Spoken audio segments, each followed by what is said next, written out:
જ્યારે પણ એના માટે આપણે ઉતરીએ, ચિંતા કરીએ તો આપણે થાકી જઈએ એટલી સમસ્યાઓ છે.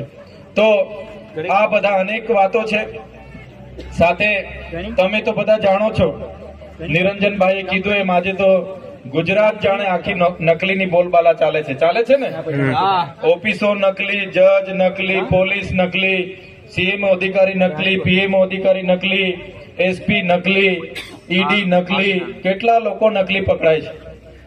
ત્યારે એટલી બધી ભ્રષ્ટાચારની હદ છે કે આપણા વિસ્તારના છોકરાઓ પણ ભણી ગણે છે, બધું થાય છે, પણ લાગવગથી પૈસામાં આપણે પહોંચી નથી વળતા. ત્યારે અનેક ભરતીઓમાં પણ તલાટીથી લઈને, પટાવાળાથી લઈને, બીડગાર્ડથી લઈને બધા બહારના છોકરાઓ લાગવગ આપીને, પૈસા આપીને ઘણા પણ આવે છે. હું બધાની વાત નથી કરતો, પણ આપણા છોકરાઓ પૈસામાં પહોંચી નથી વળતા ત્યારે ઘણી એમાં રહી જાય છે. ત્યારે